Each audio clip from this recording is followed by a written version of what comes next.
Normalement, vous devriez voir un écran de jeu et le titre de cette conférence.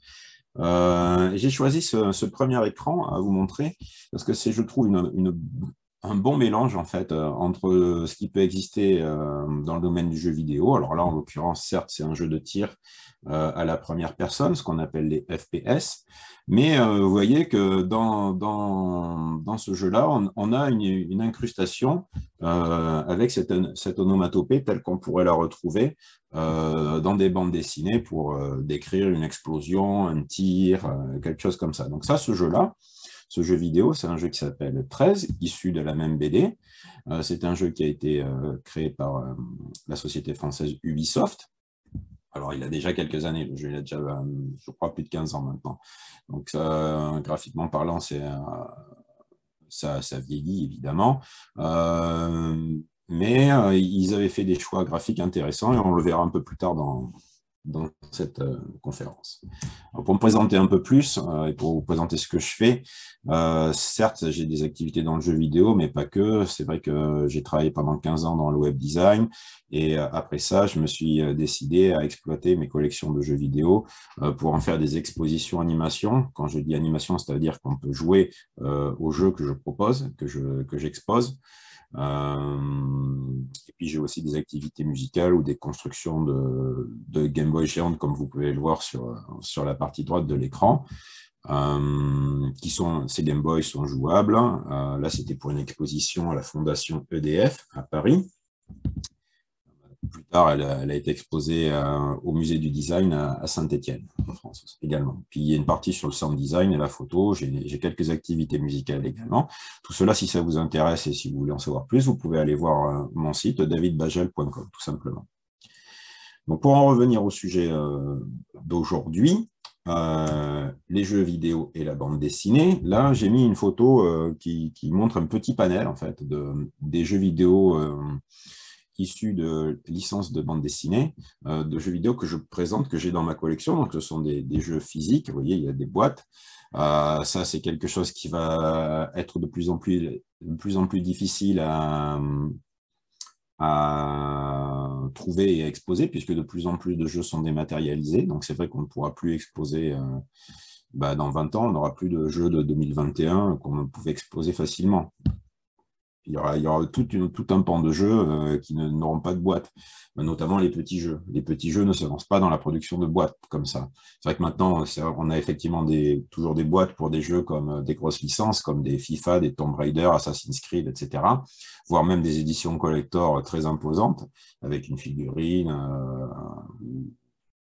tout un tas de choses de goodies qu'on peut trouver. Mais à l'époque, effectivement, quoi qu'il arrive, un jeu avait sa boîte. Donc, ça permet de faire des expositions sur ces jeux-là. Donc, j'expose les boîtes et les machines et les jeux sur lesquels on pouvait jouer à cette même époque. Tout ça pour donner une réelle expérience de jeu et pour montrer, à cette époque-là, on jouait à ce jeu-là et de cette manière-là. C'est vrai que toutes ces choses-là évoluent et c'est parfois intéressant de regarder un peu en arrière ce qui a pu être fait. Parfois, on découvre même que de nombreux concepts ont été déjà inventés et implémentés dans des jeux à l'époque, dès les années 80. Donc, c'est vrai que pour le coup, parfois, on n'a pas besoin de réinventer la roue. Et ça, c'est quelque chose que j'explique aux étudiants que j'ai en histoire du jeu vidéo dans des écoles comme l'ISA, l'Institut supérieur des arts appliqués, où là, ils apprennent les divers métiers du jeu vidéo, que ce soit de la 3D, du concept art, de la programmation, ou à d'autres élèves qui sont dans d'autres sections liées aux jeux vidéo, mais par exemple plus à l'e-sport, dans l'école EGS, par exemple, qui, elles, les préparent aux divers métiers qu'ils pourront faire dans l'e-sport. Alors, pas forcément que pour jouer, mais aussi dans l'organisation d'événements, de tournois, de marketing, de tout ce qui peut être lié à cet univers-là. Et donc, ils ont besoin d'avoir une certaine culture autour du jeu vidéo. Donc là, par exemple, sur l'image qu'on peut voir, il y a effectivement des adaptations de la BD Blake et Mortimer. J'espère que vous voyez mon curseur en jaune ici. Les Chroniques de la Lune Noire ou Bob Moran. Là, par exemple, encore des bandes dessinées interactives. J'expliquerai un peu plus tard le concept. Ici, la quête de l'oiseau du temps, puis des BD un peu plus communes, comme Is No Good, Lucky Luke, Astérix et Obélix, Tintin, Spirou, et puis quelques cas un peu particuliers, comme vous aurez sur le côté à droite ici, qu'on verra un peu plus en détail, avec les passagers du vent. Donc n'hésitez pas à me dire hein, si vous ne m'entendez pas suffisamment ou si ça va trop vite. Alors, puisqu'on parle de jeux assez anciens du jeu vidéo, on va peut-être regarder un peu nos ancêtres gaulois et autres lutins bleus. Alors, autres lutins bleus, j'imagine que vous allez vite comprendre à qui je fais référence. Et pour nos ancêtres gaulois, c'est là aussi assez évident. C'est bien sûr à propos d'Astérix et Obélix. Et là, je vais vous montrer les premières adaptations qui ont pu être faites d'Astérix et Obélix. Pour le coup, c'est Obélix qui a été adapté en premier, quand on regarde la chronologie. Et ce qui est intéressant de voir, c'est que ce jeu Obélix, c'est un développeur américain qui l'a sorti, et sur une console américaine. Donc, c'est sur la console qui s'appelle l'Atari VCS 2600. Donc, je vais vous montrer dans quelques écrans à quoi ressemblait cette console. Mais pour ce jeu-là, c'est intéressant de voir que ce ne sont pas des studios français, ni des éditeurs de jeux français, et encore moins des constructeurs de consoles françaises. Il y en avait très peu à l'époque. À l'époque, les constructeurs de consoles françaises ne se cantonnaient à ce moment-là, où n'avaient pas les technologies. Pour sortir des consoles de ce type-là, on était encore sur ce qu'on appelle des Pong, comme le fameux Pong d'Atari. Vous savez, vous avez une raquette de chaque côté qui se déplace et une balle au milieu. Donc là, sur l'Atari VCS 2600, on allait beaucoup plus loin. Les consoles ou ordinateurs français qui ont pu être développés plus tard ici en France sont arrivés quelques années plus tard. Il n'y a pas une si grosse machine commerciale que Atari pouvait avoir. Donc là, Obélix, pour vous expliquer rapidement le principe, c'est un peu un jeu comme Space Invaders, mais à l'envers. Là, en fait, au lieu de tirer en bas, on tire depuis la partie haute du jeu. Donc, vous avez Obélix ici, qui va lancer des menhirs sur les Romains en bas, qui sont en train d'essayer d'attraper Astérix. Alors, ce jeu-là, lui, il est sorti en 1983. Le jeu Astérix est sorti dans la même année, en 83, mais un peu plus tard dans l'année. Et là, alors pour essayer de situer un peu pour essayer d'expliquer un peu le concept du jeu, c'est un peu comme le jeu Frogger, qui a pu exister en machine d'arcade ou en jeu sur ordinateur ou sur console, où en fait il faut traverser plusieurs routes avant d'arriver de l'autre côté. Et là, on doit éviter les objets, on doit éviter les Romains qui nous poursuivent, etc. Là, pour le coup, pour la petite anecdote, ce jeu-là, en fait, n'est qu'une copie du jeu Taz, un personnage des dessins animés, il ne faudrait pas dire bêtise, mais Tex Avery, je pense, ou Hanna-Barbera, je ne sais plus, où Taz part en tornade et traverse tout. Et là, pour le coup, ils ont uniquement changé les quelques graphismes pour faire un Astérix comme ça. Ou pour les divers éléments qui nous pourchassent, les Gaulois, les lampes à huile, ce genre de choses. Alors que Obélix, lui, au contraire, avait quelque chose d'un peu plus poussé. Alors, pour recontextualiser un peu la chose, peut-être que certains d'entre vous ont déjà joué à l'époque là-dessus, ou plus récemment. Voilà la console en question, l'Atari VCS 2600. Donc, on dit VCS tout simplement pour Video Computer System, et 2600, c'était le modèle. Il y aura plus tard d'autres consoles qui suivront ce modèle-là. On va oublier la façade bois et on aura du plastique. Il y aura une Atari 7800, une 5200, et puis il y aura toute une déclinaison d'ordinateurs de salon, Atari 400, 800, 800 XL, etc., qui viendront compléter la gamme d'ordinateurs et de consoles.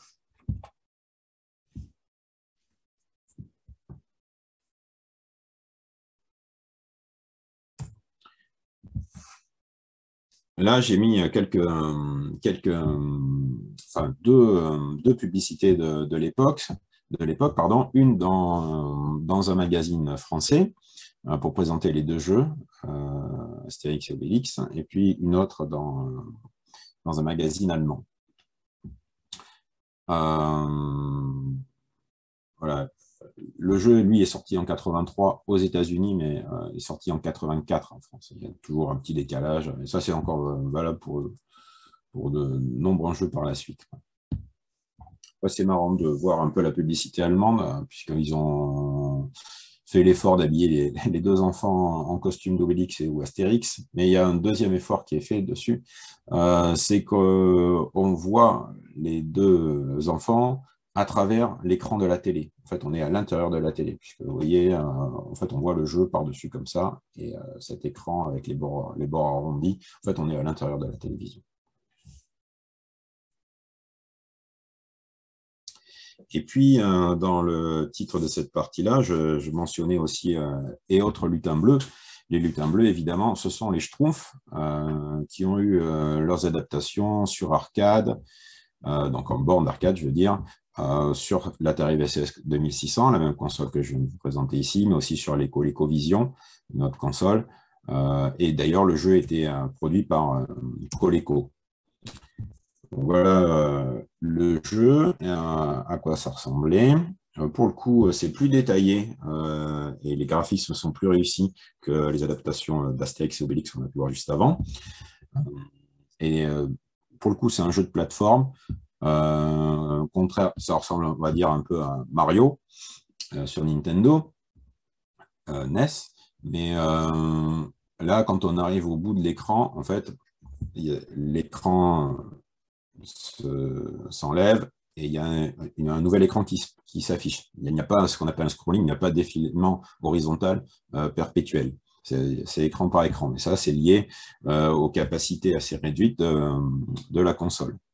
Donc, ce jeu-là, lui, également aussi, est également sorti en 1983.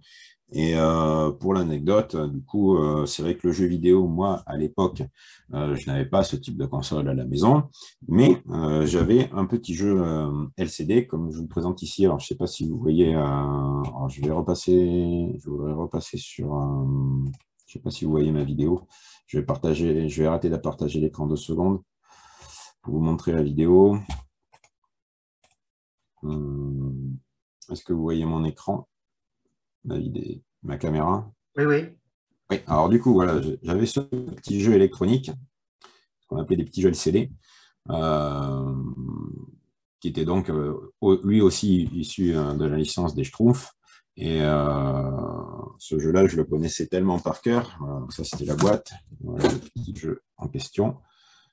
Je le connaissais tellement par cœur. En fait, il y a toute une série de ce qu'on appelle des patterns, où quand on se déplace sur l'écran, avec les petites touches gauche et droite, on se déplace sur l'écran et les monstres sortent toujours au même moment, dans le même ordre. Et je connaissais le jeu tellement par cœur que j'étais capable d'y jouer dans le noir sans y voir. Donc, je vous assure que j'ai vraiment beaucoup joué à celui-là. Et j'étais très content d'avoir ça à l'époque. Alors, je vais repartager mon écran.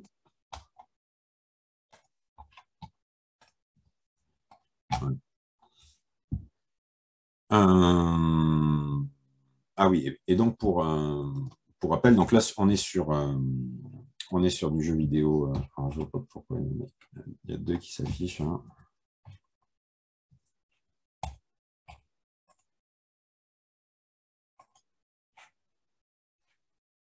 Je vois une bordure bleue sur l'écran, je ne sais pas pourquoi.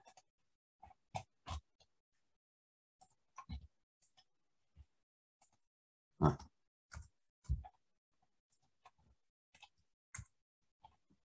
Ok, donc là c'est pas de bon. Oui, juste pour rappel, effectivement, les Schtroumpfs, donc c'est une série de bande dessinée belge, créée par Peyo en 1958. Et sur Astérix Obélix, là, on est sur de la BD française, mais qui est à peu près sortie dans la même époque, puisque ça a été créé en octobre 59.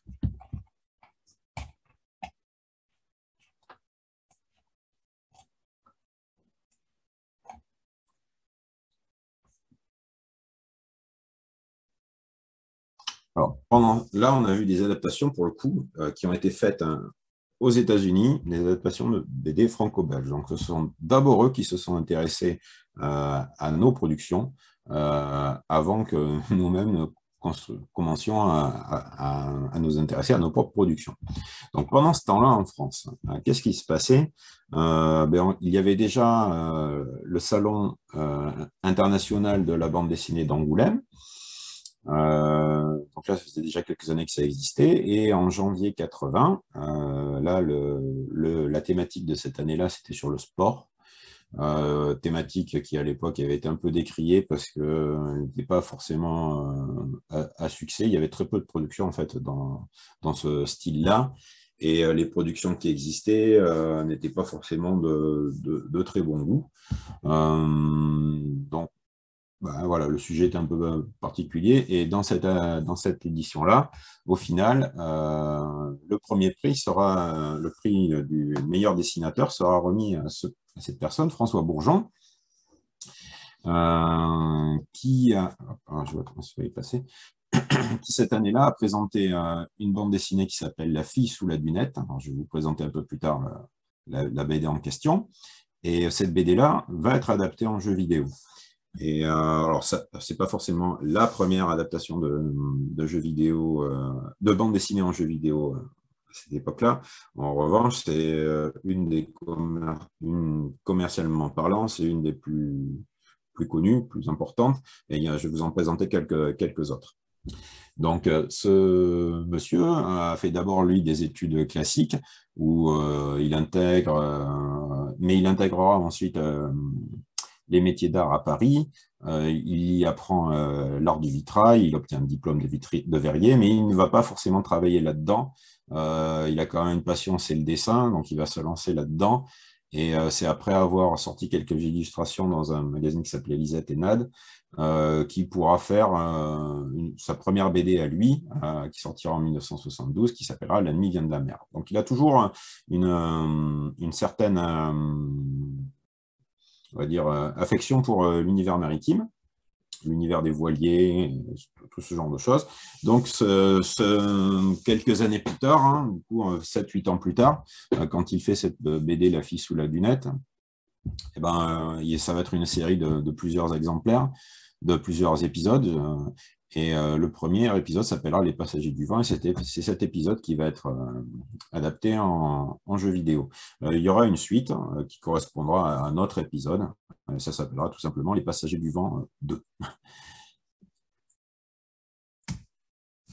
Donc, Les Passagers du Vent, La fille sous la dunette. Alors, je ne sais pas si vous êtes très au point sur le vocabulaire des voiliers, ce genre de choses, mais la dunette, c'est en fait une partie d'un bateau où sont aménagées, on va dire, les chambres, voilà, pour dormir et toute cette partie-là, qui en général est interdite à l'équipage, c'est, on va dire, pour une certaine classe d'officiers à bord. Et là, en l'occurrence, il y a deux jeunes filles qui sont cachées à l'intérieur de ce voilier. Il va y avoir toute une histoire entre elles et certains membres de l'équipage. Et vous allez voir que ce jeu-là va être adapté d'une façon assez particulière, en fait, et je vais expliquer ça un peu plus tard. Au final, cette BD aura quand même un gros succès, puisqu'il y aura 18 traductions, ça sera traduit en 18 langues, et il y aura 17 rééditions jusqu'en 2014. Donc j'imagine que depuis 2014, il y en a encore eu.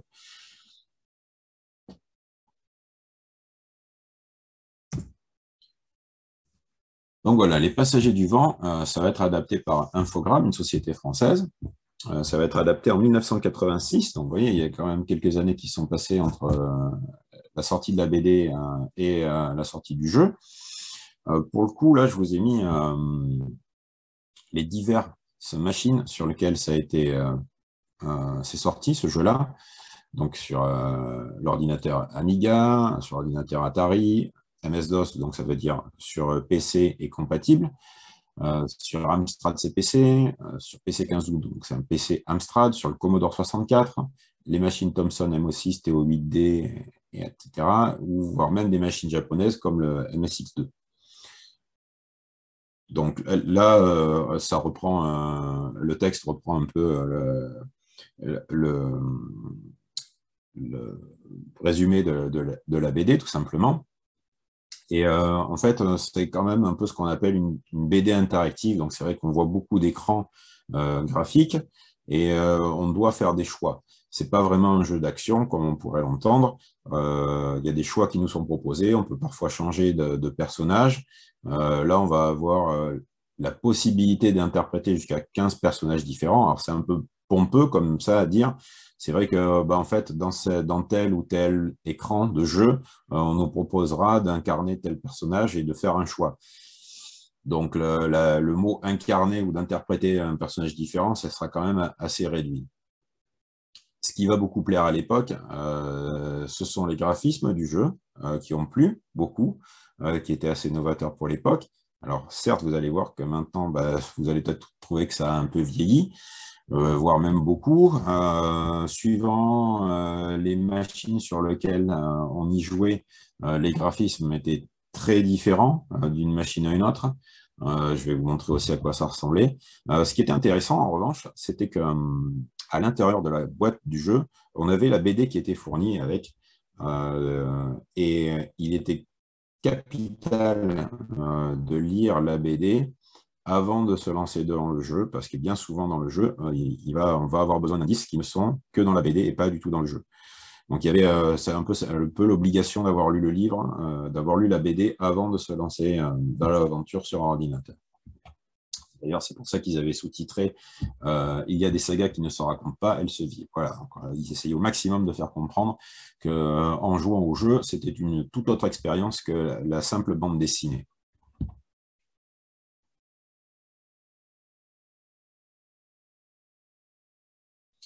Donc voilà, là j'ai mis une photo des exemplaires du jeu que j'ai en ma possession. Alors pour le coup, c'est une boîte qui a un peu souffert, elle a vécu, le propriétaire précédent n'avait pas pris grand soin, mais ça a été assez difficile à trouver au final. Autant la bande dessinée, il y en a eu des millions d'exemplaires vendus, le jeu beaucoup moins, même s'il a été apprécié par la presse de l'époque ou par le public. Ça ne restait pas une production énorme. Et c'est vrai que beaucoup de gens ne gardent pas ce genre de choses. Bien souvent, ils n'ont gardé que la disquette ou que la BD et pas la boîte tout entière, ni le manuel, etc. Donc ça a été assez difficile à trouver, mais j'ai fini par trouver. Je n'ai pas eu le jeu à l'époque. Donc voilà, là c'était la version pour l'Amstrad PC 1512. L'Amstrad PC 1512, c'est un PC de la société Amstrad qui a des caractéristiques un peu particulières, qui, on va dire, qui a été un peu en dessous de ce qui pouvait se faire à l'époque, mais qui, du coup, commercialement parlant, était plus accessible. Et voilà la BD qui était à l'intérieur du jeu. Donc ça, c'était le tome 1. Et sur cette édition, ils en avaient déjà sorti 5.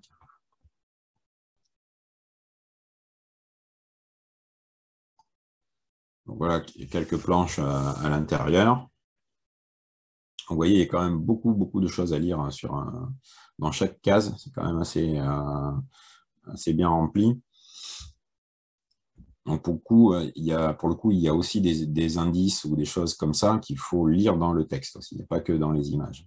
Il fallait vraiment avoir tout lu et bien assimiler la bande dessinée avant de se lancer dans le jeu. Là, aussi, je reviens là-dessus, la boîte du jeu est assez grande, tout simplement parce qu'il fallait inclure la BD qui est au format d'une BD classique, comme on pouvait le trouver à l'époque ou encore maintenant. Là, ça c'était donc la version PC 1512. J'en ai une autre version. Là, c'était sur un format cassette pour le Commodore 64 et le Commodore 128, machine américaine également. alors que l'Amstrad était une machine anglaise au départ. Donc là, pour le coup, c'est le titre en anglais, le jeu est en anglais aussi, Passengers of the Wind. Et la BD, la bande dessinée, n'est pas incluse dans la boîte. Donc là, il fallait avoir lu la bande dessinée à part.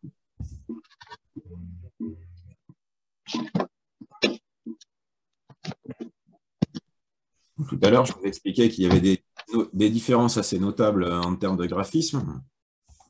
Donc là, sur la gauche, j'ai mis une capture de la version PC dans un mode d'écran assez particulier qui devait être 640 par 480, ou la version Commodore 64 sur la droite.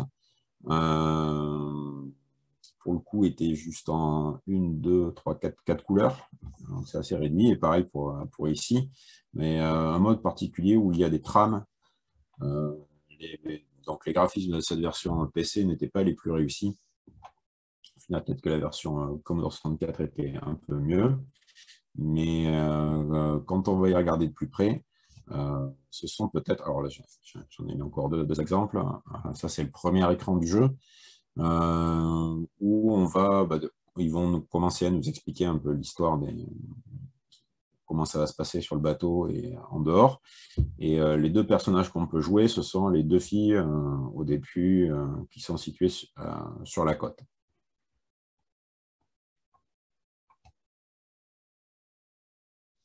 Voilà à quoi ressemblait l'Amstrad PC 1512. Là, ici, il est présenté en deux versions. La photo est tirée c'est une publicité à l'intérieur d'un magazine. À gauche, une version couleur de l'ordinateur avec un double lecteur de disquette, et à droite, une version avec un écran monochrome, donc en noir et blanc, et un lecteur simple. Et le Commodore 64, c'était cet ordinateur ici à droite. Là, c'est un des ordinateurs que j'ai dans ma collection. Et voilà une publicité classique américaine, telle que c'était présenté à l'époque. D'ailleurs, c'est intéressant de voir ce genre de publicité parce qu'on y représente toujours la famille, on va dire, un peu idéale américaine, où les parents jouent avec les enfants. Il y a toujours au moins 2 enfants. Voilà, il y a un peu ce schéma-là qui est reproduit dans de nombreuses publicités de l'époque. Et tout à l'heure, je vous disais que le jeu avait été également produit sur cet ordinateur, le Thomson TO8D. C'est la version que je vais vous montrer rapidement. Je vais vous montrer un peu comment fonctionnait le jeu. Là, pour le coup, on est sur un ordinateur français avec un BASIC de chez Microsoft, BASIC américain, mais ordinateur français. Donc voilà à quoi ressemblait l'ordinateur. Ça, c'est un ordinateur qui est sorti en 86. C'était l'évolution de toute une suite d'ordinateurs de chez Thomson, qui a pu avoir le MO5, le MO6, etc.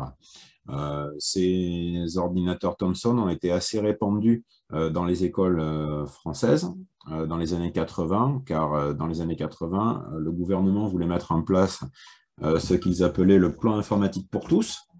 Et le plan informatique pour tous, c'est tout simplement pour sensibiliser les écoliers au langage de programmation, au graphisme, ce genre de choses.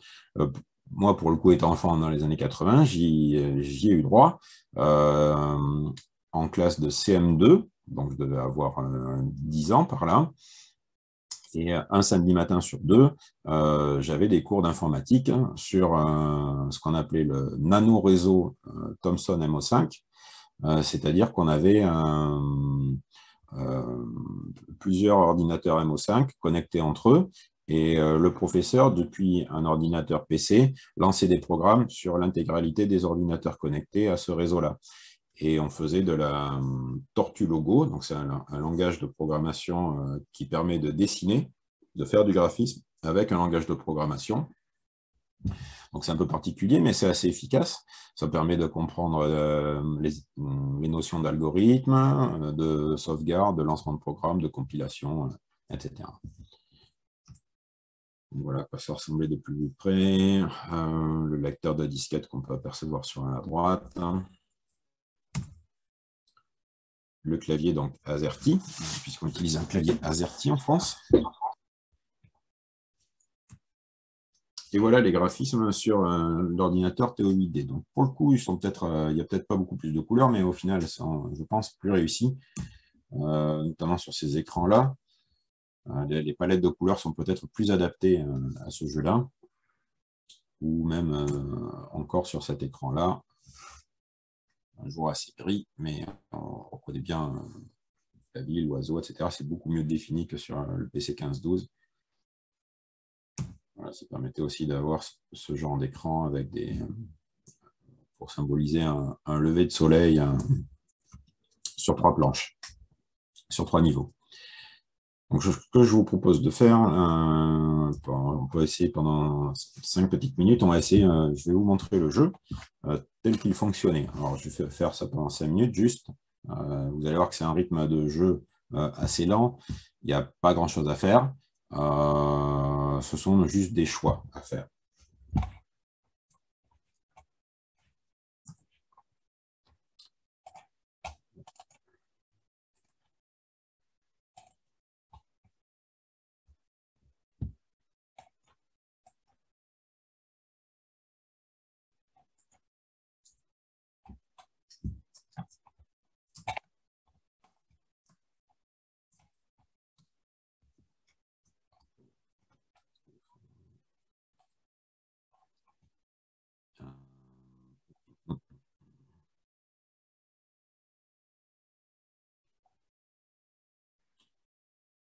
Reste à retrouver où j'ai rangé le jeu. J'arrive.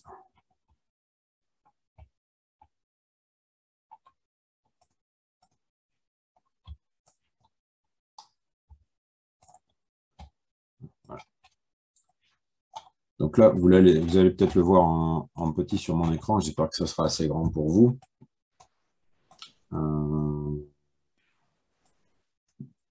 Je pense.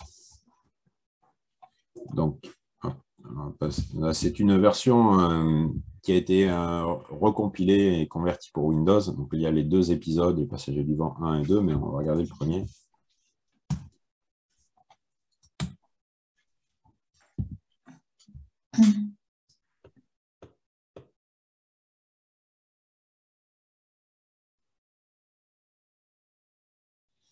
Donc, voilà, ça commence sur ce premier écran.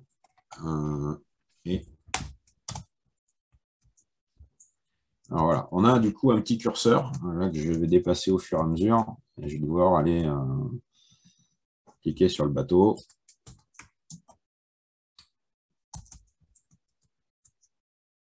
Donc là, j'ai le personnage qui s'est affiché ici. Et là, je peux cliquer sur lui. Et du coup, il y a une autre case, vous voyez, qui va s'afficher par-dessus, une case de la BD. Et là, il nous dit « Je la sais si proche et je rage de ne pouvoir la voir ». Donc là, je passe sur l'autre personnage en cliquant sur la partie grise. Je clique à nouveau sur lui. Ça charge une autre image. Et il nous dit « J'ai un plan à vous proposer, cher ami français ». Il nous dit « cher ami français » parce que lui est anglais. Donc, je repasse sur le personnage. Je clique là-dessus. Et là, ça nous dit autre chose. En fait, chaque semaine, une péniche prend le corps de vos X camarades. Musique du jeu. Je vais essayer de baisser de suite.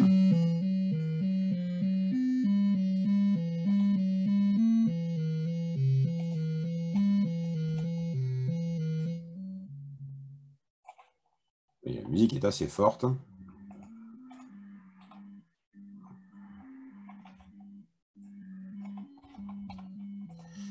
Donc ça nous dit qu'en fait, chaque semaine, des cercueils sont envoyés dans la mer et en fait, on va prendre la place d'un des marins pour pouvoir nous échapper.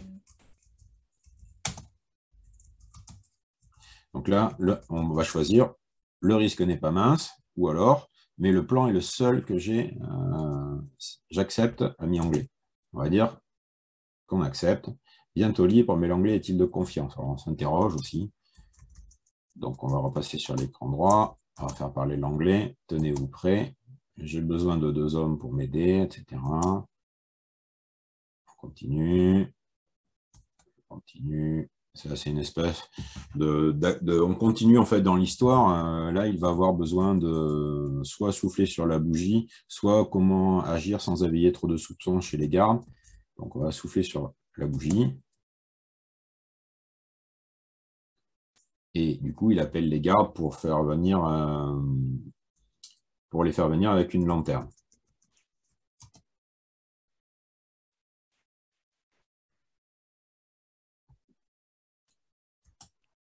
Continue.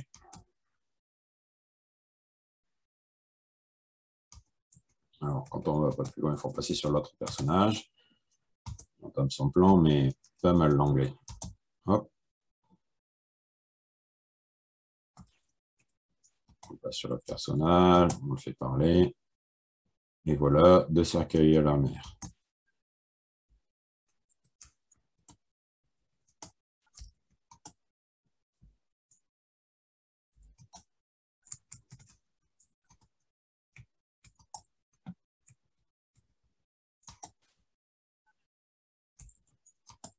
Donc là, on peut passer sur les personnages féminins et continuer l'aventure comme ça. Donc là, si on passe sur le personnage féminin, là, c'est elle qui commence à parler.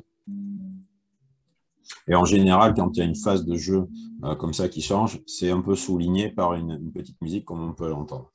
Oui, donc le terme de jeu là-dedans est quand même assez restreint. Ça ressemble peut-être un peu, c'est quelque chose entre le livre dont vous êtes le héros, où à la fin de chaque paragraphe, vous choisissez si vous combattez le monstre ou si vous vous enfuyez. Bah, là, c'est un peu la même chose. Il y a un arbre de choix qui vont définir jusqu'où vous allez dans le jeu. Et on avance comme ça. Voilà, donc je vais couper le jeu. Voilà pour ce premier jeu qu'on a pu voir un peu en détail, Les Passagers du Vent, cette première adaptation de jeu vidéo, de bande dessinée en jeu vidéo français.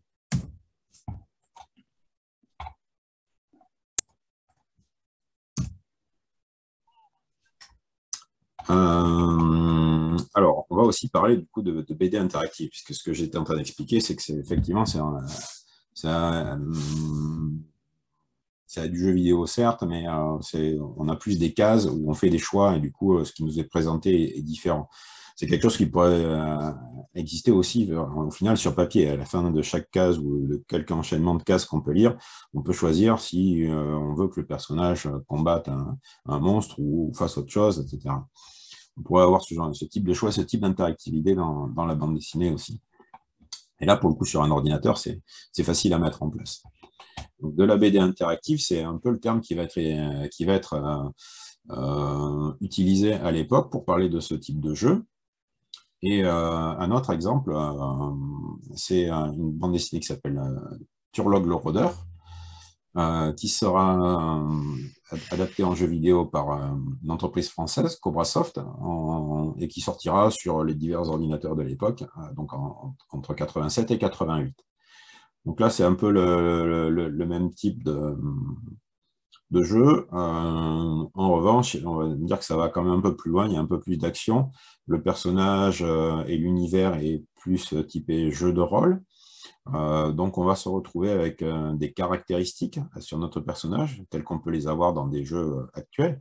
On a toujours des caractéristiques dans un Skyrim ou voilà, dans Skyrim, par exemple, il y a toujours des caractéristiques sur notre personnage, que ce soit de force, d'intelligence, etc., ou dans les jeux de rôle plus classiques, comme les Eye of the Beholder, qui ont eu beaucoup de succès dans les années 90.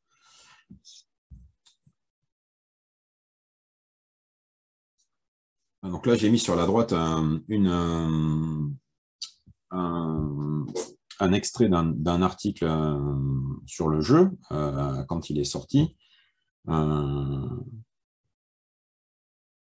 Et ce qui est à souligner, voilà, j'étais en train de chercher le passage, c'est que autant la BD peut être réussie, mais l'adaptation, elle, eh ben, c'est peut-être parfois un peu difficile, puisqu'on n'a pas cette notion de jeu, de rapidité qu'on peut avoir dans l'enchaînement des cases de la BD. Là, le rythme de jeu dans ce genre de jeu, c'est quand même quelque chose d'assez lent. Celui-là, la petite particularité d'avoir un système de combat, mais ça reste vraiment très, très, très réduit et c'est assez lent. Même si ça a le mérite d'exister, c'est quand même pas le plus important dans ce jeu-là. Donc là, pour le coup, ce jeu-là, il était également fourni avec la bande dessinée. Donc là, ce ne sont pas les photos du jeu que j'ai. Ce ne sont pas mes photos, je n'ai pas le jeu dans ma collection. Il est assez difficile à trouver, celui-ci. Là, ce sont les photos d'une vente qui a été faite sur eBay il y a quelques semaines. Et je vais vous montrer le résultat de l'enchère, c'est assez impressionnant. Donc le jeu était fourni avec la BD à l'intérieur. La photo de l'arrière de la boîte qui vous explique un peu comment ça va marcher. Et avec un passage sur les auteurs de la bande dessinée, mais aussi sur les auteurs du jeu. Voilà, c'est une version Amstrad, donc c'est une disquette un peu particulière. C'est une disquette au format 3 pouces. C'est pas 3 pouces et demi ou 5 pouces, un quart, comme on pouvait avoir à l'époque, et encore moins 8 pouces, comme on pouvait l'avoir à la fin des années 70. Donc c'était vraiment un format particulier pour Amstrad. Et voilà la bande dessinée qu'on avait à l'intérieur, la sphère du nécromant. Et donc notre héros, Turlog, ici représenté en premier plan. Voilà la disquette d'un peu plus près, telle qu'on pouvait l'avoir en 87 pour ce jeu-là. Et au final, donc, ce jeu-là, par exemple, il a été vendu donc, sur eBay il y a quelques semaines. Vous voyez, c'était le 7 novembre, j'ai fait une capture. Il a été vendu 322 €. Et il y avait dessus 36 enchères. Donc, il y avait plusieurs acheteurs prêts à débourser plusieurs centaines d'euros pour monter à un tel tarif.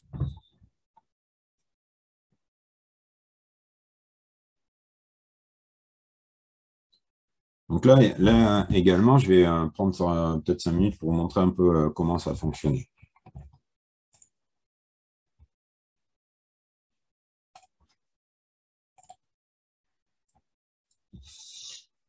Donc là, tout à l'heure, on a essayé un jeu sur l'ordinateur TO8D de chez Thomson. Là, on va essayer une version Atari ST du jeu. Je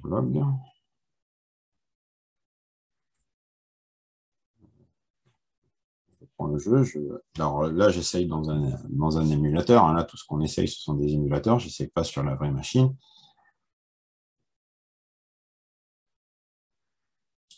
Donc là, c'est assez petit. Ma fenêtre est à l'intérieur.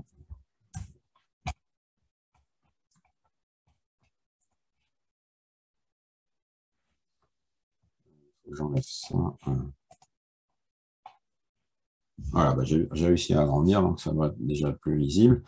Donc voilà, le malheur venait de frapper au cœur même du royaume. Donc on est directement dans le vif du sujet du jeu. Donc là, on ne peut pas faire grand-chose à part faire entrer et lire en fait les premières étapes du récit de ce qui va se passer. Le spectacle que reflétait la sphère n'était que désolation autour de la citadelle de Nuc Wariat. C'est pas facile à lire. C'est vrai que la typographie utilisée est assez particulière. Elle n'est pas très lisible. Donc, je vais avancer rapidement dans l'histoire. Donc là, c'est moi, quand on passe avec un écran jaune, comme ça, c'est mon personnage qui parle, donc le personnage que j'interprète, Turlog, le personnage à droite. Donc là, on nous répond qui a fait ça, et évidemment, comme dans nombreux jeux de l'époque, on va être embauché pour soit sauver le royaume, soit délivrer la princesse, etc. Les scénarios de l'époque n'étaient pas forcément les plus poussés, et on retombait souvent dans les mêmes choses à faire. Donc là, on nous explique ce qu'on va devoir faire. Donc là, tu dois partir sans tarder pour accomplir ta mission. Donc voilà, ça c'était la première intro. Là, on va avoir une petite étape générique, on va dire, avec de la musique également. Baisser le son.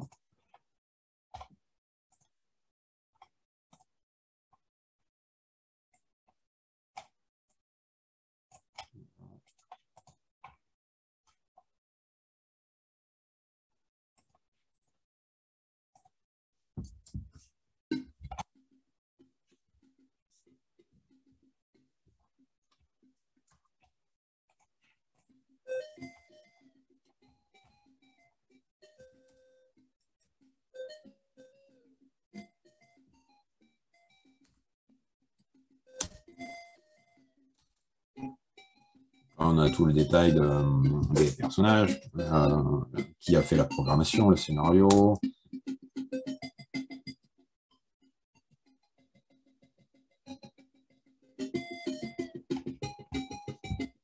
Donc là, voilà ce que je vous disais tout à l'heure. J'ai un outil qui m'ennuie. Hein. Je vais ça. Alors, on a des caractéristiques sur notre personnage. Donc là, c'est des caractéristiques un peu particulières sur cela. Il y a des caractéristiques de vécu. Alors, je ne sais pas trop à quoi ça correspond. La magie, la chance, la force, l'esquive, l'attaque et l'énergie. Tout ça, c'est assez classique. Donc, on peut soit décider de relancer voilà, nos caractéristiques, soit de les garder. Donc, je vais les garder. Et ça y est, notre aventure commence. Alors, c'est symbolisé du coup par ce cheval qui court. Donc, on va commencer notre périple. Les jours se passent. On continue à appuyer sur Entrée. Voilà, on a l'écran sur la gauche finit par changer. Donc, ça veut dire qu'on entre dans une nouvelle zone du jeu.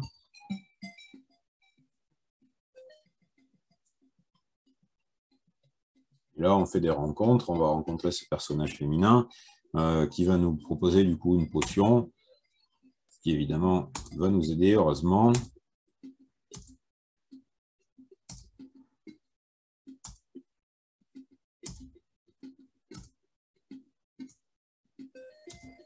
Donc j'avance assez vite. Hein. L'intérêt n'est pas trop sur l'intérêt n'est pas trop de vous montrer l'histoire du jeu, mais plutôt comment ça fonctionne. Voilà, donc on a récupéré un anneau. On continue à avancer notre périple. Et là, on va faire une mauvaise rencontre avec 2 gobelins.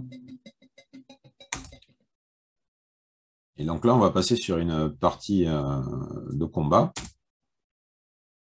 Alors, ah oui, il faut lancer le combat, j'y étais pas encore. Voilà, donc là, je me rapproche de lui. Là, la seule chose que je peux faire, c'est la partie combat. Donc, vous voyez, mon personnage est en violet, les gobelins sont en orange. J'appuie sur Entrée et le combat va se passer ainsi. Donc, à chaque fois qu'un ennemi a fini son attaque, hein, c'est à moi. Je ne peux pas contrôler si je tape fort, si je tape en bas ou autre. Ça tape comme ça. Les combats, la gestion des combats est vraiment très, très, très, très, très réduite.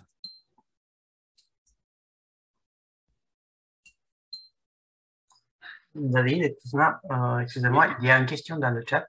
Je ne sais pas si vous pouvez la lire. Alors, ok, je vais voir. La récupération. Hop.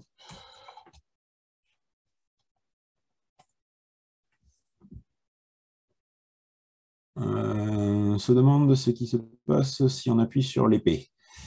Effectivement, mais quand on appuie sur l'épée, c'est moi qui donne un coup d'épée.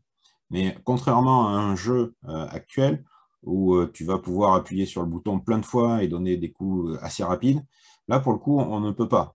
On est obligé d'attendre que le personnage passe ses dents et donner son coup. Un peu comme dans les jeux de rôle. C'est chacun son tour. Et du coup, il n'y a pas non plus de possibilité de frapper plus fort ou de frapper, on va dire, dans les jambes ou dans la tête ou dans le corps. Voilà, tout ça n'est pas géré. Donc, je vais garder le chat sur le côté pour le voir. Merci pour l'info. Donc, je peux continuer comme ça pendant un moment. Là, sachant qu'il y a 2 gobelins, je vais devoir me débarrasser du premier. Vous voyez, le deuxième est en train de me rattraper derrière.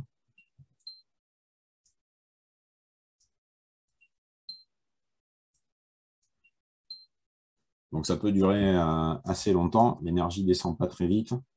Parfois on donne des coups qui ne touchent pas, donc on est obligé de recommencer. Ouais, je voudrais au moins me débarrasser du premier.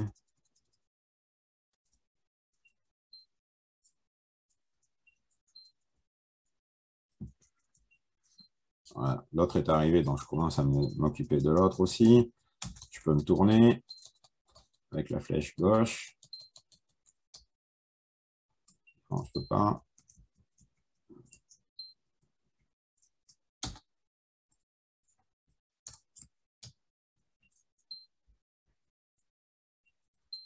Vous voyez, c'est vraiment très long.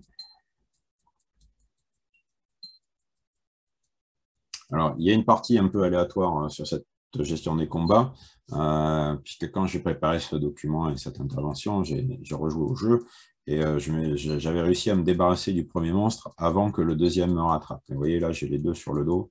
Voilà, j'ai eu le premier. Donc, il faudrait que je me débarrasse du deuxième.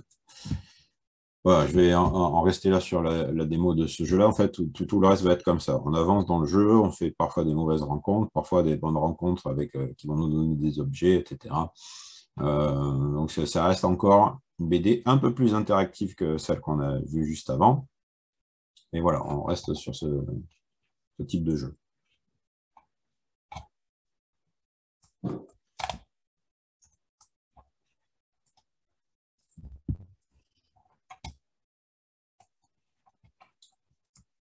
Alors, du coup, là, je vous ai présenté un jeu de la société Cobrasoft.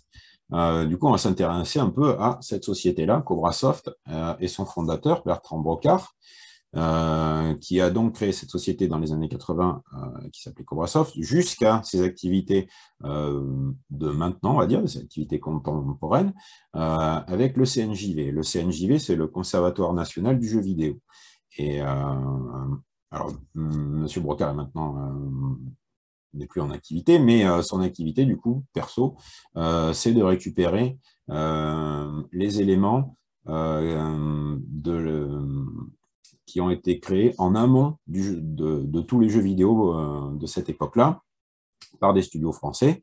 Il essaye du coup de récupérer les documents, les travaux, les premiers croquis, les premières esquisses de jeux, les premiers codes sources qui ont pu être imprimés à l'époque, sur des grands papiers listing avec des petits trous sur les côtés.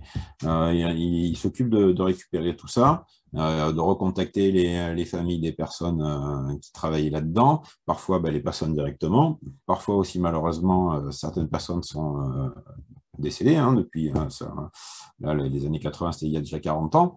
Donc, la vie continue et malheureusement, ça peut arriver. Donc, parfois, certaines familles ont gardé le tout et sont heureux de donner un carton avec tout un tas de choses. Parfois, le tout est déjà parti à la poubelle. Donc, tout ça est assez difficile à trouver, de contacter les gens, de trouver les bons interlocuteurs, espérer que tout ça n'a pas été mis à la poubelle, c'est pas toujours facile. Donc voilà, Bertrand Brocard, là j'ai mis une photo de lui à l'époque, et donc il a commencé à travailler dans la micro-informatique en 1983 à Chalon-sur-Saône. C'était une petite structure, mais qui a rapidement eu une certaine notoriété et qui a eu un nombre de jeux vidéo assez conséquent à son actif. Et ce qui était intéressant avec Cobrasoft, c'était la multitude d'éléments physiques qui pouvaient se retrouver à l'intérieur des boîtes des jeux, à nouveau, dans le cadre de fournir des indices, mais aussi parfois de la simple explication sur une thématique du jeu. Je vais vous montrer un peu plus tard divers exemples de ces petits objets.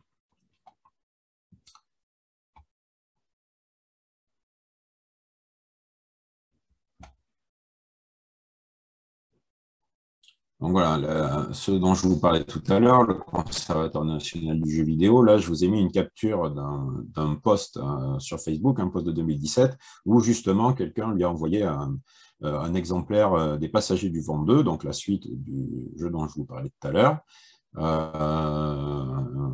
Voilà, certaines personnes qui sont donc au courant que M. Brocard cherche des éléments ou des jeux français ou tout un tas de choses à ce sujet, bien souvent lui envoient directement, gratuitement et à leurs frais. Donc c'est toujours agréable d'avoir une participation des gens comme ça.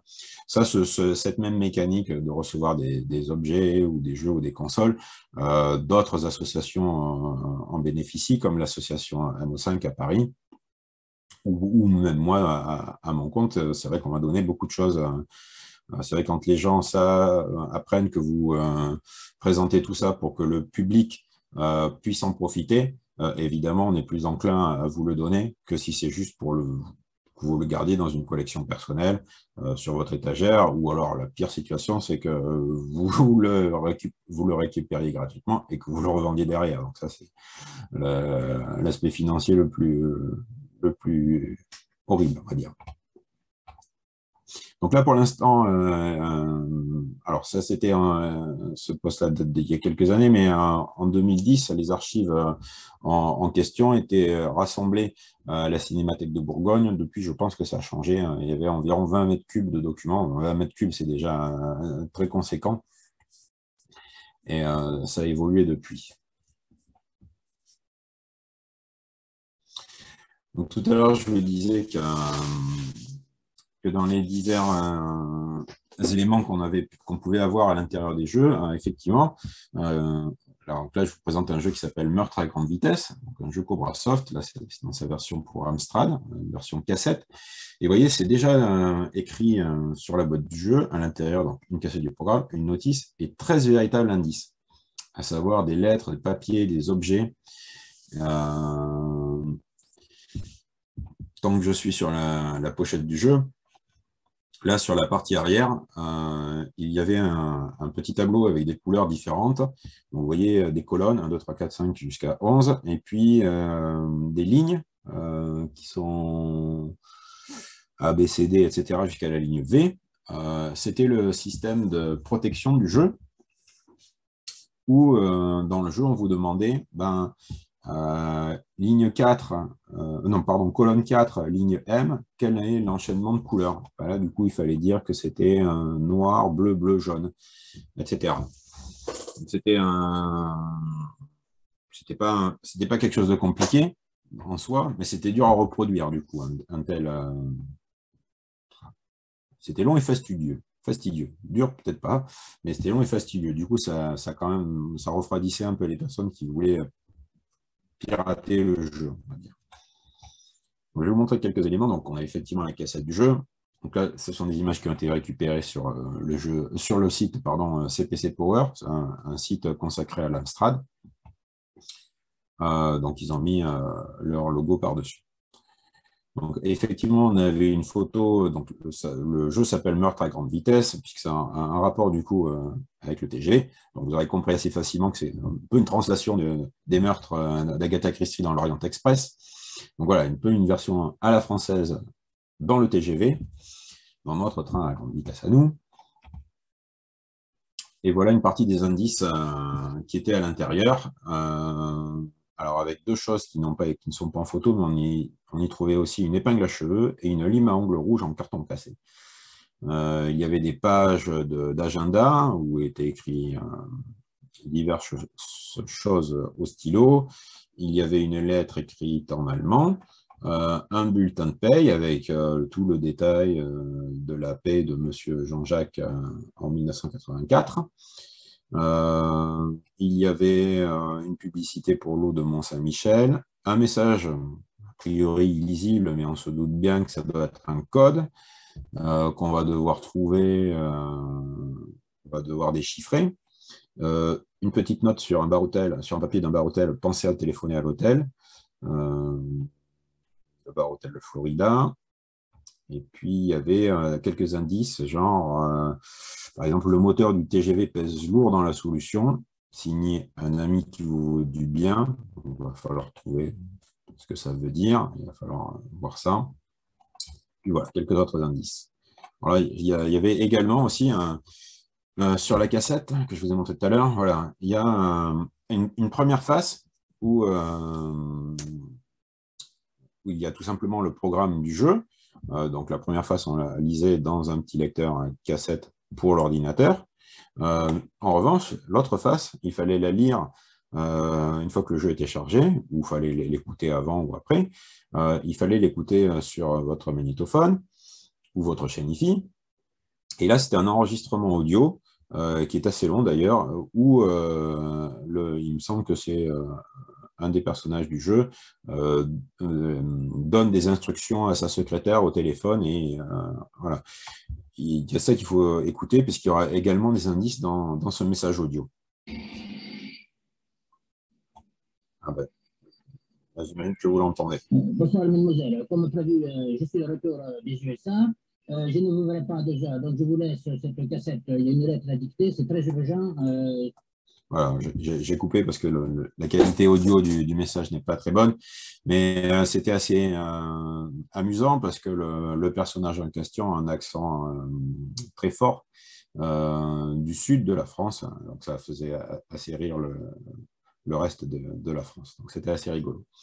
Le CNJV, là j'ai mis une des annonces pour un colloque qu'ils font. Là, ça se déroulait à la BNF, donc la Bibliothèque nationale de France, à Paris. Là, c'était pour l'édition 2018. Il me semble que c'était la 2e édition. C'est une édition à laquelle j'ai pu participer, mais pas sur la thématique directe du jeu vidéo. J'ai participé à la réception, en fait, après le colloque, en fin de journée, où j'avais une partie musicale où je fais de la musique avec des ordinateurs Commodore 64 qui ont des particularités de synthèse sonore assez intéressantes. Et voilà, je participais à cet événement-là, mais sur cet aspect-là. Depuis, il y a d'autres colloques du CNJV à la BNF, mais Covid oblige, il y a des parties qui ont été faites en ligne, voilà, ça n'a pas pu être aussi festif que les années précédentes. Donc là, c'est une photo d'un des bâtiments de la BNF, il me semble avec un personnage de jeu de rôle qui avait été peint sur la façade. Donc la BNF, la Bibliothèque nationale de France, là en 2017, je crois qu'ils avaient une collection de jeux vidéo d'environ 15 000 jeux.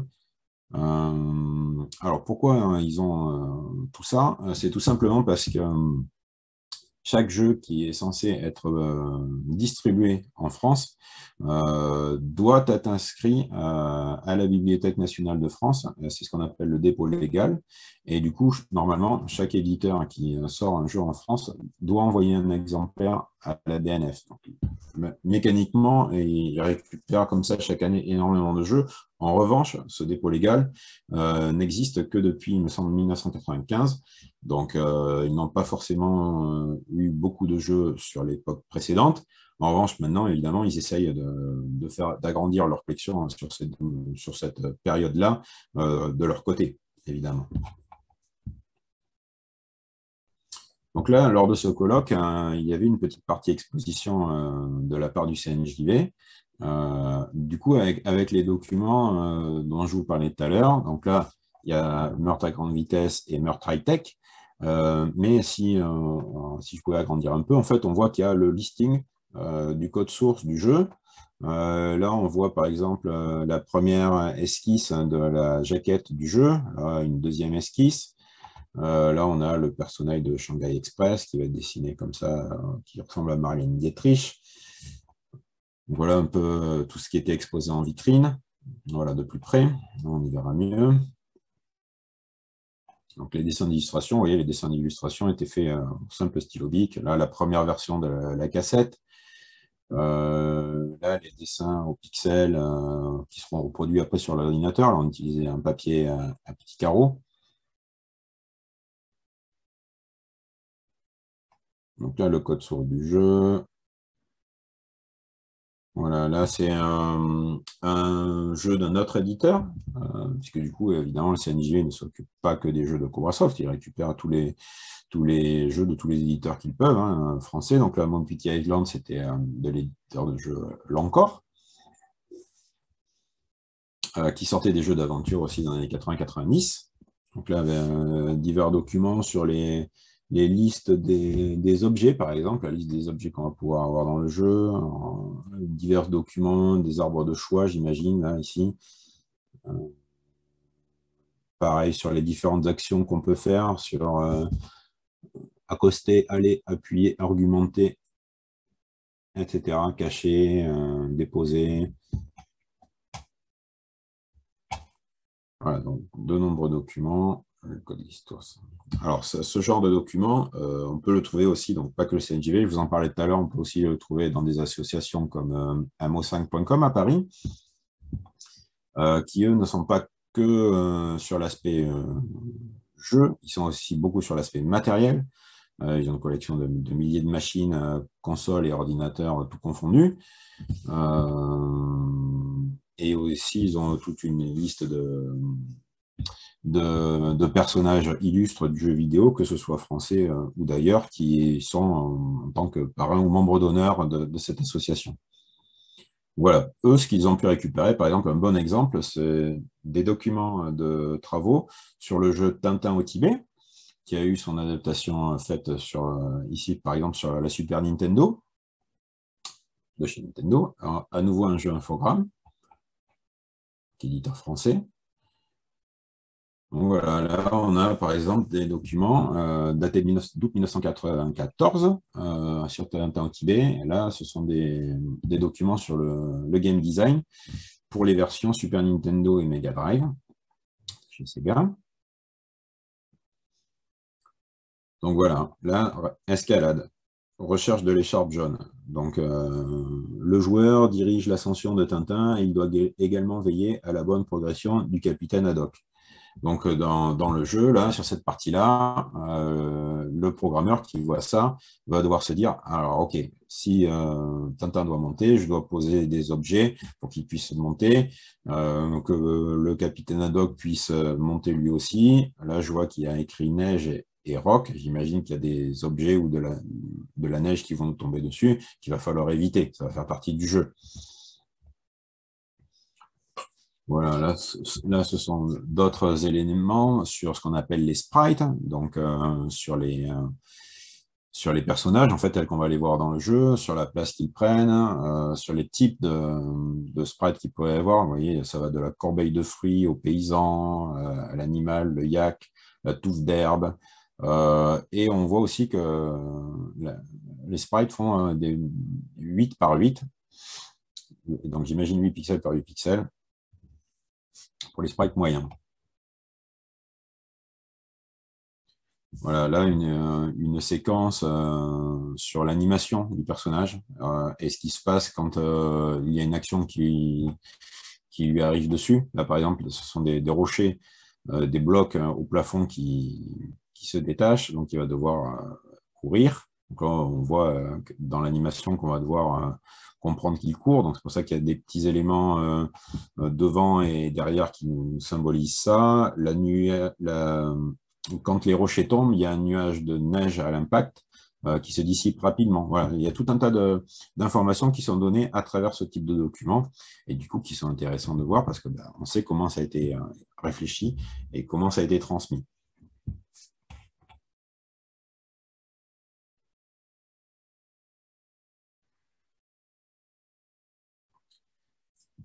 Donc là, Cobrasoft avait déjà fait des jeux d'aventure et du coup, ils se sont intéressés aussi à la bande dessinée et ils vont s'intéresser à la licence de Blake et Mortimer. Blake et Mortimer, ce sont ces deux personnages anglais qui vivent à Londres et là, en l'occurrence, en 88, va sortir ce jeu par Cobrasoft, La Marque Jaune. Donc ça reprend tout simplement la BD du même nom, La Marque Jaune. Et du coup, on va devoir, au travers de quelques scènes d'action, en fait, là, ça va être plus un jeu d'action, même si l'action est assez réduite, ça va être plus un jeu d'action.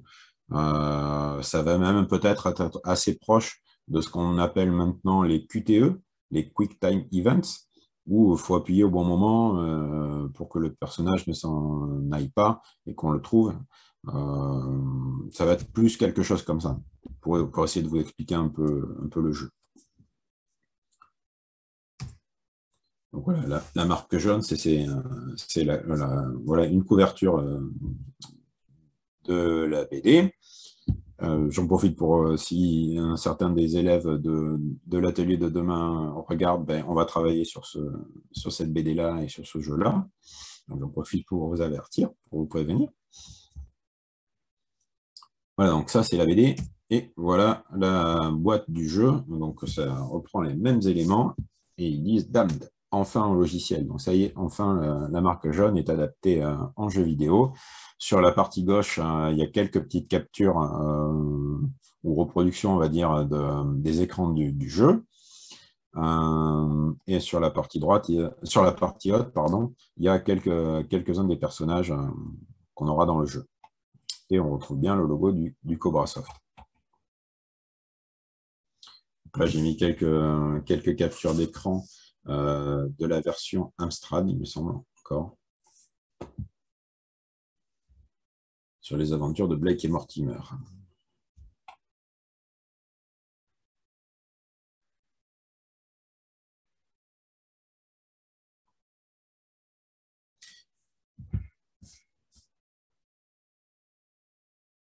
Donc là, l'aventure commence. En fait, on est dans le club londonien dans lequel on se retrouve entre nous. Et à chaque fois qu'on fait une action sur le clavier, on va se décider à lancer un des épisodes du jeu. Sachant qu'on peut faire les épisodes du jeu séparément et dans le désordre ou dans l'ordre. La simple particularité va être que si on joue les mini-jeux, en fait, on va dire, dans le désordre, on ne peut pas finir le jeu. On est obligé de les enchaîner tous les uns à la suite et dans le bon ordre. Donc voilà à quoi ressemblait un peu l'écran de jeu. Et plus on fait vite les actions, moins notre score descend. En fait, on part avec un certain score. Et plus on perd du temps, plus notre score va être réduit. Donc évidemment, plus on va vite, plus on aura un gros score.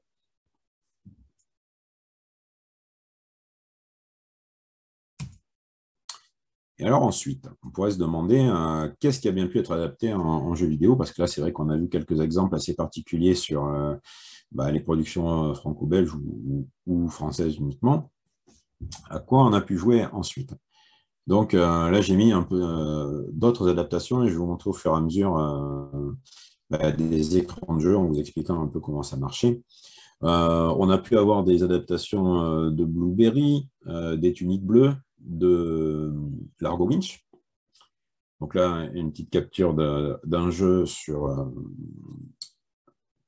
Blueberry, pardon, qui reprend un peu les mêmes principes que tout à l'heure, comme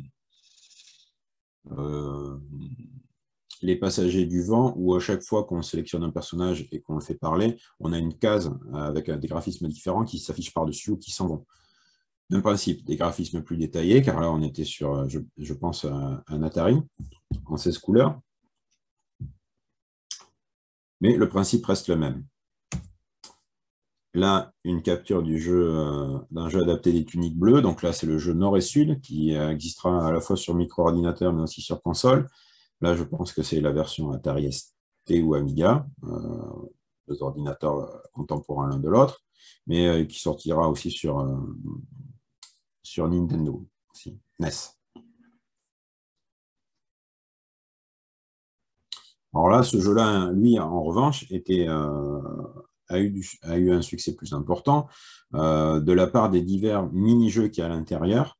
Il y a une partie un peu stratégie, on va dire, et puis il y a des parties purement action, voire un peu wargame, jeu de stratégie, jeu de guerre en temps réel, on va dire. Là, on était sur une partie jeu de guerre, on a diverses unités. Vous voyez, on a des chevaux en haut, on a des fantassins au milieu, et on a des canons.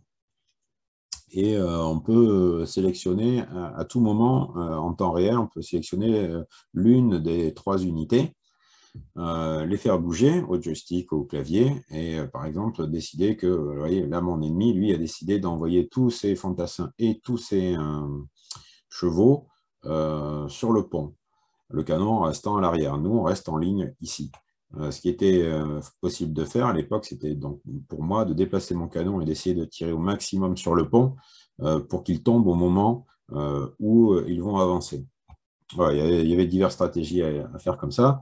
Ou alors, il y avait aussi dans ce jeu-là des parties purement, on va dire, plateforme, ou comme dans un Mario, on a avancé dans un niveau en courant, en sautant de plateforme en plateforme, en donnant des coups de poing pour tuer nos ennemis, et etc., pour acquérir un fort. Là, bien plus récemment, hein, là, on est sur un jeu adapté de la BD Largo Winch sur Sony PlayStation 2. On a fait un bond en avant dans le temps. Hein. Donc, vous voyez que la 3D a un peu vieilli, mais on est sur un jeu en 3D. Ça, c'est un des jeux que j'expose lorsque je fais des animations, expositions. Je vais vous montrer plus tard des photos d'exposition animation que j'ai pu réaliser. Donc là, c'est ce qu'on appelle un jeu à la troisième personne, on bouge notre personnage. Là, c'est le personnage qui attend devant l'ascenseur. Des adaptations d'Astérix et Obélix, on en a jusqu'à maintenant. Là, j'ai mis une capture. Alors, pas forcément, les BD en question, les couvertures des BD en question ne sont pas forcément en rapport avec le jeu que je vous présente. C'est juste pour vous dire qu'il y a toujours des BD, des jeux de vidéo d'Astérix, du Marsupilami ou de Tintin à travers le temps. Ouais, et là, j'ai mis une capture d'un jeu qui sort maintenant sur Astérix et Obélix, où là, c'est un jeu de type hack and slash, où on avance et on peut dégommer aussi rapidement qu'on veut tous les ennemis qui sont autour de nous. Donc, on peut faire ce qu'on appelle des combos, enchaîner, etc. Donc là, pour la question qui était posée tout à l'heure, hein, pour votre fils, qu'est-ce qui passait quand on appuie sur l'épée? Ben, pas grand-chose. Ben là, pour le coup, c'est quand même quelque chose qui est beaucoup plus dans l'action, où en enchaînant toutes ces actions, on va pouvoir créer d'autres actions, faire monter notre barre de puissance, etc., etc. Il y a beaucoup d'autres mécaniques de jeu qui ont été trouvées depuis et qui, du coup, sont implémentées dans les jeux de maintenant. Là aussi, un jeu de 2021 tiré du Marsupilami. Donc là, un petit jeu de plateforme.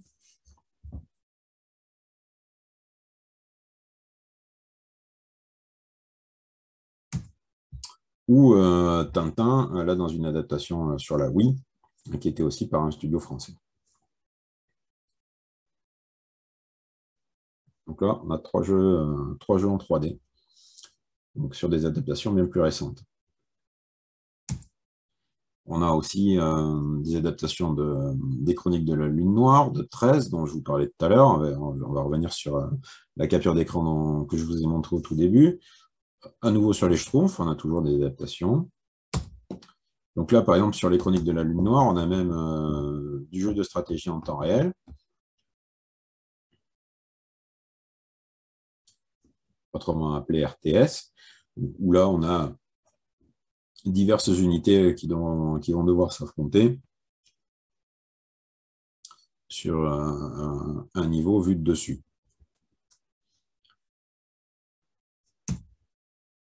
Là, un des écrans donc, que je vous ai montré tout à l'heure, avec une fameuse incrustation Brown pour représenter l'explosion.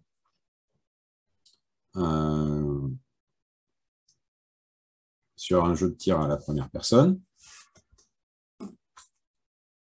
Excusez-moi David, nous avons une question dans le chat. Oui, je ne la vois pas. Alors, pardon. Est-ce qu'on peut jouer ces derniers jeux sur ordi de nos jours, Astérix, Tintin? Alors, c'est une bonne question. Je vais vérifier maintenant. Astérix 2021. Vidéo, je pense que c'est plutôt sur console. L'Astérix en question que je viens de vous montrer, ça va être Astérix Baffez-les tous. Et il est sorti sur un PC, donc ordinateur, sur Switch, PS4 et Xbox One. Par exemple, celui-là, oui. Tintin, lui, en revanche, celui que je vous ai montré, il me semble que c'était que pour la Wii. Et l'autre, Marsupilami.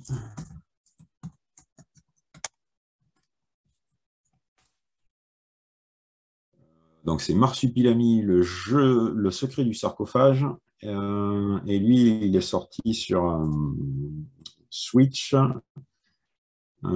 PC, Xbox One et PS4. Et donc tous les supports actuels en fait. PC, PS4, Switch et Xbox One. Donc oui, on peut jouer à ces jeux-là. Oui, effectivement, il n'y a que le Tintin dont j'ai parlé tout à l'heure qui lui est un peu plus ancien. Et là, par exemple, je vous montre une capture du jeu 13 qui est sorti il y a déjà un bon moment maintenant. Je vais vous dire à quelle année c'était exactement. Il était sorti en 2003, oui, ça fait déjà bientôt 20 ans. Il y a eu une autre adaptation en 2020, donc l'année dernière.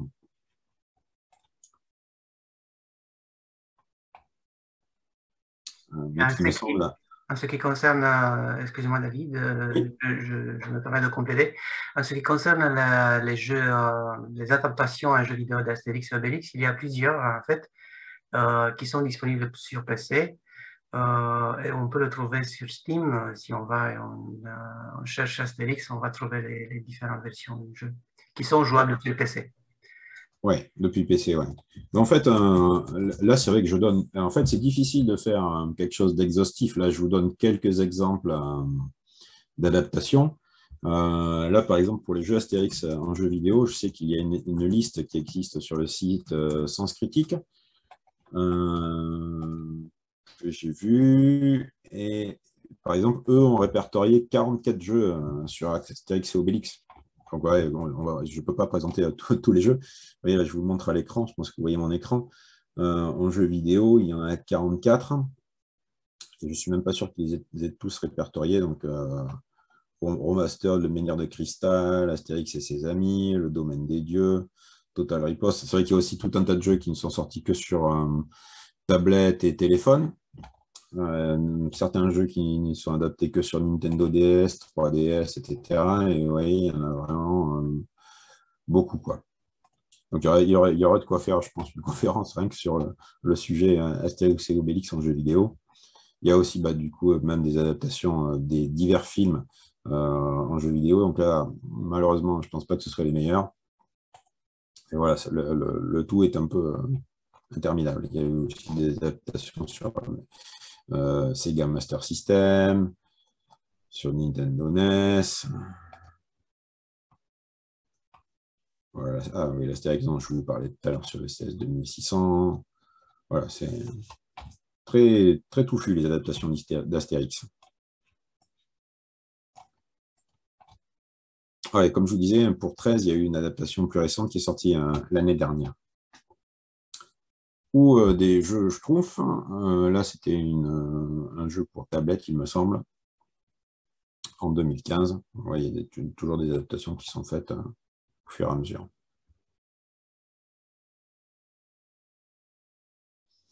Alors, depuis que j'ai commencé cette intervention-là aujourd'hui, c'est vrai que je reviens souvent sur la thématique des expositions, animations que je peux faire. Donc là, je vais vous présenter un peu comment ça se passe justement quand je fais ce genre d'exposition. Alors là, c'est un exemple à la médiathèque Manufacture. C'est une médiathèque assez importante qui est située à Nancy. Donc là, j'ai pris des photos en 2019 sur cette thématique-là, mais j'étais déjà allé les voir plusieurs fois avant et une autre fois après sur d'autres thématiques comme les jeux d'aventure LucasArts, les point and clicks, sur les jeux issus de la licence Donjons et Dragons. Là, il y en a il y en a vraiment beaucoup, et sur divers types de jeux, que ce soit le jeu de rôle, le jeu de stratégie, ou même du FPS. Donc voilà à quoi ça ressemblait. Donc là, j'ai pris une photo un peu plus exhaustive des jeux que je présentais. Donc voyez, j'avais mis des Astérix Obélix, mais pour PlayStation 1, un jeu Schtroumpf, mais pour PlayStation 1, pareil pour Is No Good. J'avais même ajouté, alors là, on n'est pas sur du franco-belge, mais j'avais ajouté Agar du Nord. Il y avait aussi Corto Maltese, Bob Moran avec une adaptation sur Amstrad également. Où là, par exemple, Bob Moran, je vous parlais tout à l'heure des différents éléments qu'on pouvait retrouver à l'intérieur des boîtes, des jeux. Là, en l'occurrence, on avait donc un logiciel, un roman, un jeu de rôle, une BD couleur et un guide de l'espace. Donc, c'était vraiment très complet. En fait, on n'achetait pas juste un jeu vidéo, on achetait tout un tas de choses. Donc, c'était vraiment sympa d'avoir tout ça. Là, pour le coup, maintenant, c'est vrai qu'on achète, quand je disais tout à l'heure qu'il allait être de plus en plus compliqué de présenter des boîtes de jeux en exposition parce que tout simplement, les jeux étaient dématérialisés de plus en plus. Même dans certaines boîtes de jeux qu'on achète aujourd'hui, on n'a rien. On n'a pas de CD, de DVD ou de Blu-ray. On a juste un code pour aller télécharger le jeu sur Steam ou autre plateforme, Origin ou Epic, etc. Il y avait aussi la quête de l'oiseau du temps. Quête de l'oiseau du temps, c'est les personnages qui sont représentés à l'arrière. On pourrait aussi même avoir des jeux, alors là c'est plus difficile à mettre en place en médiathèque, mais il peut y avoir aussi des jeux pour adultes, on va dire, avec Kamasutra de l'illustrateur italien Manara. Cela dit, au Festival de la BD d'Angoulême dont je vous parlais tout à l'heure, il y a quelques années, je pense que c'était en 2018, ils ont fait une partie justement sur cet illustrateur, Manara, où bah, du coup, il suffit de privatiser, pas privatiser, mais de restreindre une certaine zone aux plus de 18 ans, les enfants n'entrent pas, et voilà, vous pouvez aller voir ça. Donc, ça serait possible, tout devrait être possible. Nord et Sud ici dans sa version Amiga, 13 sur PC ou CD, PC où il existait aussi sur console. La mer zone de Benoît Socal. Là, le Tintin dont je vous parlais tout à l'heure. Bobo qui ressemble un peu au Tunique bleu. Et Le piège diabolique qui est une autre adaptation de Blake et Mortimer. Et on retrouve aussi toute une collection de chez Infogrames. Vous voyez la collection de tes héros favoris avec Is No Good, Lucky Luke, Astérix Obélix, Le Temps du Soleil, Spirou. Là, tous ces jeux-là sont des jeux de plateforme sur ordinateur, PC. Ils se ressemblent tous, ils ont tous le même gameplay, la même manière de les jouer. Et on va dire que ce ne sont pas des productions très poussées. On reste un peu sur sa fin en termes de gameplay ou même de graphisme. Voilà, par exemple, là, c'était l'installation que j'avais pu faire. Donc là, il devait y avoir 4 consoles. Donc ici, Mega Drive avec un Marsupilami, PlayStation 1 de l'autre côté, PS2, ici Super Nintendo, ainsi que du coup 1, 2, 3, 4, 5, 6, 7, 8, 9 PC pour présenter les jeux dont je vous parlais sur Spirou, Astérix, etc. On va regarder un peu le détail en vue de l'autre côté. Et en général, j'amène sur les expositions à la fois le jeu physique, donc dans sa boîte, la console et le jeu pour pouvoir y jouer, et puis aussi des BD, si possible la BD qui est en rapport avec le jeu, ou sinon un assortiment de bandes dessinées en rapport avec le jeu. Donc voilà, le nid des Marsupilami, avec le jeu Marsupilami sur ces Mega Drive. Là, j'avais amené le Tintin au Tibet que je vous ai montré tout à l'heure, ici sur Super Nintendo. J'avais aussi amené un jeu Schtroumpf pour la Mega Drive, qu'on peut voir à gauche. Donc, Spirou, Obélix, et Astérix, Tintin et le Temple du Soleil, Lucky Luke. Vous voyez, là, c'est un jeu de plateforme. Pareil pour Is No Good. Là, c'est le jeu 13, où du coup, vous voyez que les graphismes utilisent une technique qui est appelée le cel shading pour certaines parties des graphismes du jeu, où du coup, il y a des contours qui sont dessinés en noir, chose qui rappelle du coup un peu les contours noirs qu'on peut avoir dans certaines BD autour des personnages. Donc là, le piège diabolique, une aventure interactive de Blake et Mortimer. Là, j'avais amené un Bob Moran, alors, avec un jeu un peu particulier et qui est malheureusement loin d'être réussi. Donc, pour les fans de Bob Moran, c'était un peu décevant. Mais il faut montrer, même quand c'est pas terrible, il faut montrer que ça a existé. Parfois, ces premiers jeux, ils ont servi à essuyer un peu les plâtres et permettre d'avancer dans la conception de jeux plus poussés par la suite. Donc, ils ont leur importance et il ne faut pas les oublier. Là, un autre jeu des Schtroumpfs qui est différent de celui qui est exposé dans la boîte derrière. Et enfin, le Largo Winch dont je vous ai montré une capture tout à l'heure. Ici sur PlayStation 2. Et du coup, voilà l'assortiment de jeux à nouveau qu'on pouvait trouver. J'avais amené aussi, par exemple, il y avait tout un tas de séries sur la quête de l'oiseau du temps, avec la Conque de Ramor qui, elle, est en rapport direct avec le jeu vidéo tel qu'il est sorti. Mais du coup, j'ai amené d'autres bandes dessinées, les suites, pareil pour la marque jaune. Je n'ai pas amené que la marque jaune, j'en ai amené d'autres. Pareil pour les Chroniques de la Lune Noire ici. Et on ne voit peut-être pas très bien, mais au milieu, là, il y a une petite BD Tintin dans un format un peu particulier. C'est un petit livre dans un format qui doit faire peut-être 10 cm de large sur 7 ou 8 de hauteur, qui est une version chinoise de Tintin, et qui du coup avait été problématique, puisque Tintin au Tibet et la Chine, c'est problématique. Donc il avait été censuré là-bas. Vous voyez d'un peu plus près. Voilà, c'est ce petit Tintin au Tibet dont je vous parle.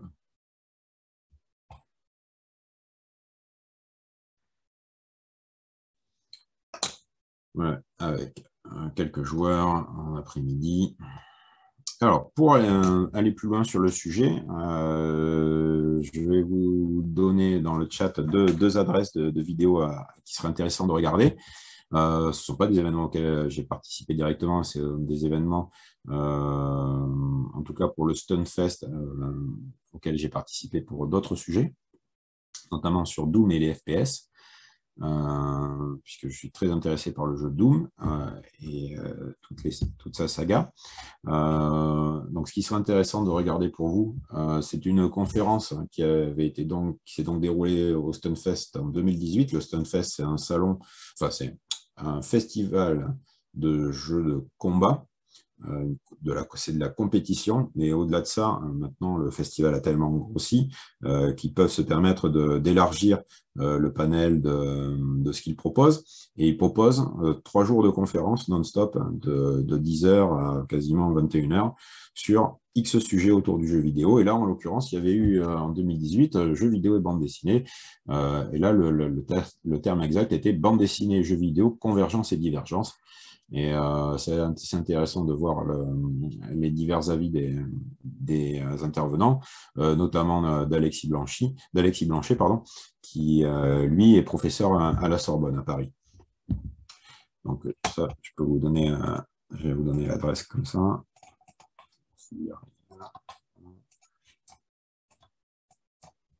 Alors, je vais couper.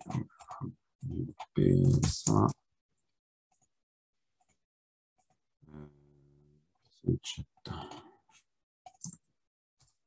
Donc, je vous ai mis dans le chat l'adresse, si vous voulez regarder ça plus tard. Et ce qui serait intéressant de regarder, c'est une interview de Bertrand Brocard lors d'un événement où il explique un peu son parcours et sa vision de comment il a amené le jeu vidéo issu de la BD dans son entreprise pour le partager avec le grand public.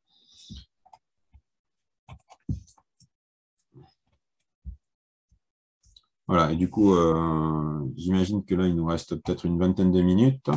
C'est vrai que je pense, Sorine, on avait pensé à un temps d'échange de questions ou de remarques que vous avez à faire. Donc, je pense qu'on peut attaquer sur cette partie-là, si vous êtes d'accord. Oui, bien sûr. Alors, si vous avez des questions, vous pouvez les poser soit directement, soit les écrire dans le chat.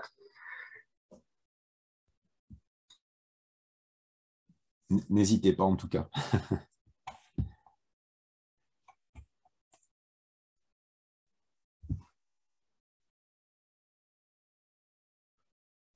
Puisque pour l'instant, du coup, si j'ai bien compris, on a eu les questions du fils de la personne qui posait les questions.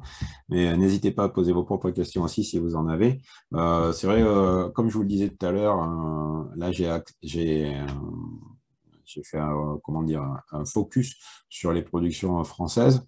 Il faudrait, vous voyez, la conférence, elle pourrait durer 8 heures, hein, si on voulait aborder toute la partie américaine, que ce soit avec déjà tout l'univers Disney, par exemple. Là, ce serait une conférence à elle toute seule. Pareil pour tout l'univers des super-héros, que ce soit chez Marvel ou DC Comics. Alors, si on doit s'attaquer à l'univers manga, là, je préférerais peut-être laisser quelqu'un qui s'y connaît beaucoup mieux que moi en manga et en culture japonaise, parce que là, c'est vraiment un monde à part. Là aussi, ce serait une conférence à elle toute seule. Par exemple, c'est peut-être moi qui vais vous poser des questions du coup. Là, dans tout ce que je vous ai présenté, il y a déjà des choses que vous connaissiez ou dont vous aviez entendu parler ou des choses auxquelles vous auriez peut-être joué?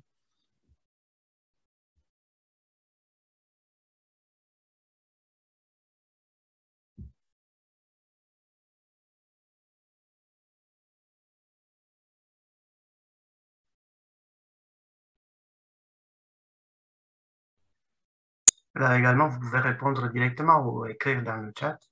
En attendant, je peux vous répondre pour la médiathèque.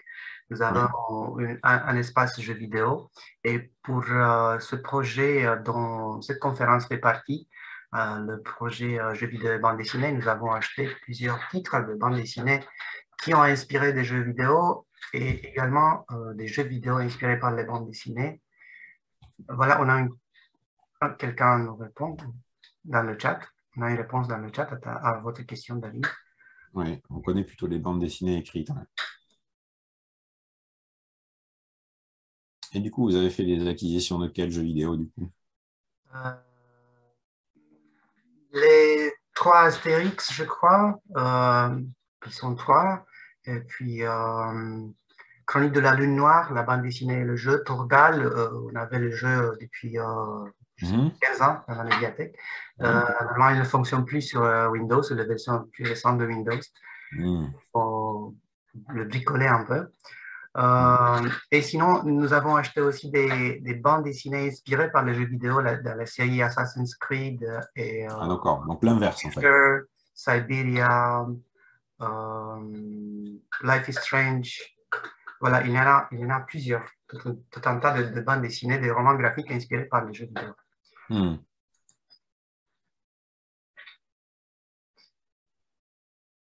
y a une question dans le chat.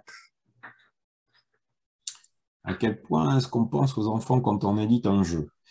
Alors, effectivement, là, tout dépend de la classification et de à quel public on veut s'adresser. Effectivement, en Europe, on a la classification PEGI, Pan-European Game Information, et cette classification-là, elle a pour but un peu de vous dire si votre enfant peut pas forcément jouer à ce jeu-là. C'est là où en fait il y a un peu un biais, en fait, on va dire, sur cette classification-là. Ça veut dire que votre enfant peut voir ce que vous êtes, ce qu'il y a dans le jeu. C'est pas forcément lui qui va être le joueur. Vous pouvez être le joueur dans cette classification-là. Vous pouvez être le joueur et votre enfant peut regarder ce que vous êtes en train de jouer. Ça ne veut pas dire que c'est lui qui peut jouer à ça. C'est là où c'est un peu particulier. En revanche, j'imagine que tous les studios qui sortent des jeux se posent la question à un moment donné.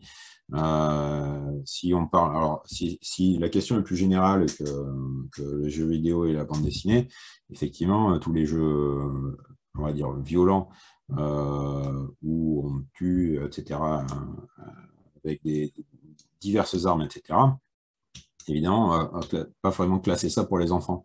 Après, c'est aussi, j'imagine, aux parents de voir à quoi, de faire attention à quoi leurs enfants jouent. En revanche, c'est vrai que vous me dites qu'en tant que parent, je n'encourage pas mon enfant à jouer. Au final, vous pouvez l'encourager si vous savez à quoi il joue. Peut-être que ce qui serait intéressant, c'est de jouer avec lui.